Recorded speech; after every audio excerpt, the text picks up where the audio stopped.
हाल ही में राघव चड्ढा ने पार्लियामेंट में 2 आईपीएलों का जिक्र किया। 2 आईपीएल हैं सर इस देश में। एक आईपीएल है जिसमें गेंद और बल्ले का खेल होता है, जिसे कहते हैं इंडियन प्रीमियर लीग, और दूसरा आईपीएल है जिसमें युवाओं के भविष्य के साथ खेल होता है, जो है इंडियन पेपर लीग।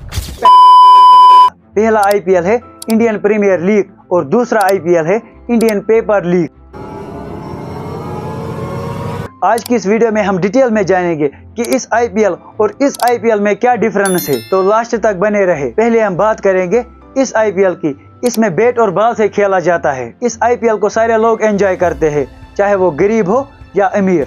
इस आईपीएल की वजह से करोड़ों लोगों को रोजगार मिलता है और हजारों लोग लाखों में कमाते हैं, चाहे वो प्लेयर्स हो, कोचेस हो या टीम ओनर्स। लेकिन इस आईपीएल में सब कुछ ठीक नहीं होता, इसमें भी कुछ काम बहुत गलत होते हैं, चाहे वो बैटिंग और गैम्बलिंग ऐप्स का प्रमोशन हो या अल्कोहल का प्रमोशन हो। छोड़ो अभी इस आईपीएल को, इसके बारे में हम किसी और वीडियो में बात करेंगे।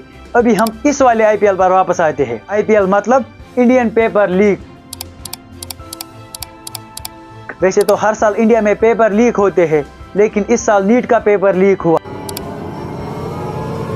नीट वो एग्जाम है जिसको क्वालिफाई करने के बाद एक स्टूडेंट डॉक्टर बनने के काबिल होता है। इस एग्जाम में क्या स्कैम हुआ, कैसे हुआ, ये सब मैंने इस वीडियो में बहुत अच्छे से डिस्कस किया है।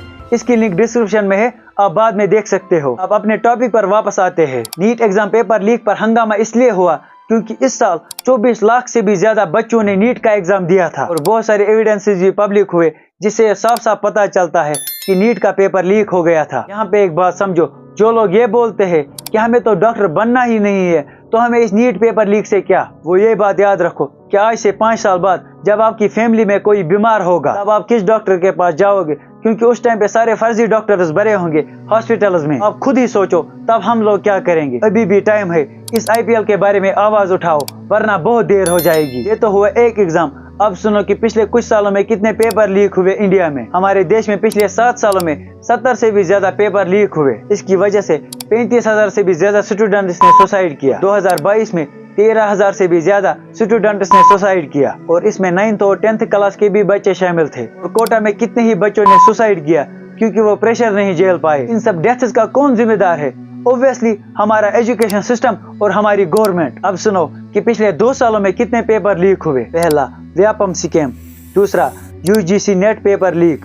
तीसरा, Telangana secondary school certificate examination Hindi paper leak. चौथा, Assam HSC-LC general science paper leak. पांचवा, UP Lekhpal recruitment exam paper leak. छठा, Rajasthan forest guard recruitment exam paper leak. सातवां, Bihar public service commission paper leak. 8वां, राजस्थान यूनिवर्सिटी पेपर लीक। 9वां, UPC PSC paper leak. 10वां, Gujarat head clerk exam paper leak. 11, SSC CGL exam paper leak. 12, Maharashtra HSC exam chemistry paper leak. 13, UP police constable qualifying exam paper leak. 14, REET exam paper leak. 15, Haryana police constable paper leak. 16, Himachal Pradesh police constable paper leak. 17, railway recruitment board group B exam paper leak. 18, Odisha teacher eligibility test paper leak. 19, Assam police recruitment exam paper leak. 20, Telangana SSC exam paper leak. Karnataka SSC HC exam paper leak. Delhi university law entrance examination paper leak. और बिहार में तो 10th class का भी paper leak हुआ। और हमारे महान कश्मीर में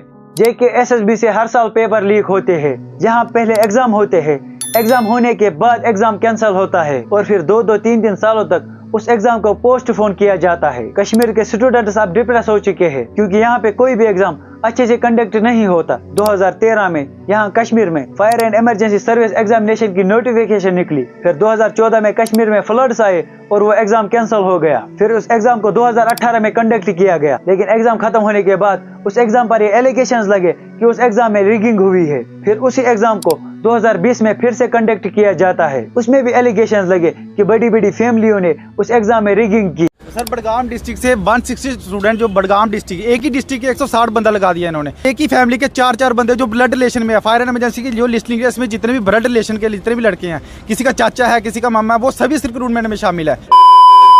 और JK PSI, JE और FAA में भी एलिगेशंस लगे कि इन एग्जामों में भी रिगिंग हुई। इसका मतलब किसी भी स्टेट के युवा का फ्यूचर सेफ नहीं है। देखो ये जो सारे एग्जाम्स है, इनमें ज्यादा लोग पार्टिसिपेट नहीं करते, लेकिन नीट में 24 लाख से भी ज्यादा बच्चों ने पार्टिसिपेट किया, इसीलिए ये इतना लाइमलाइट में आया। वरना नाइंसाफी तो हर स्टूडेंट के साथ हुई, चाहे वो किसी भी स्ट्रीम से हो। अब आप लोग ही बताओ क्या हम स्टूडेंट्स करें तो क्या करें। रणवीर अलाहाबादिया के एक पॉडकास्ट में डॉक्टर सुब्रमण्यम जी ने कहा कि अगर बीजेपी की सरकार 2030 तक इंडिया में रही तो इंडिया ग्रेट डिप्रेशन में चला जाएगा। Practically, what's India going to look like in 2030? What is India going to look to 2030, assuming that Mr. Modi is going to be the Prime Minister? Yes. It will be 1930 of United States. Recession and The Great unemployment. Depression. We'll be in a massive depression. Economically, this is the economics professor inside you speaking. Economically, people will be on the road. 30 में USA में great depression की वजह से क्या हुआ ये तो आपको पता ही होगा कि कैसे लोग सड़कों पर आए थे भुखमरी और अनएम्प्लॉयमेंट की वजह से, और ऐसा ही इंडिया में भी होगा 2030 के आसपास। उसकी मेन वजह है फर्जी ऑफिसर्स जिनके पास आज बहुत पैसा है, बड़ी बड़ी पोस्ट्स भी उन्हीं के पास होगी। अभी जिस हिसाब से पेपर लीक हो रहे हैं इस हिसाब से उस टाइम पे किसी भी पोस्ट पर कोई क्वालिफाई इंसान नहीं होगा, चाहे वो हॉस्पिटल्स हो, स्कूल्स हो, कॉलेजेस हो या पुलिस स्टेशन हो। हर जगह पे वही लोग होंगे जिन्होंने आज लाखों पैसे देकर पोस्ट्स खरीद ली। अभी भी वक्त है दोस्तों, इन पेपर लीक के खिलाफ आवाज उठाओ वरना बहुत देर हो जाएगी। नीट स्कैम वीडियो को आप यहाँ पे क्लिक करके देख सकते हो। बाकी मिलते हैं किसी और नए वीडियो में, तब तक के लिए अपना ख्याल रखिए और हमें भी दुआ में याद रखिए। Thank you.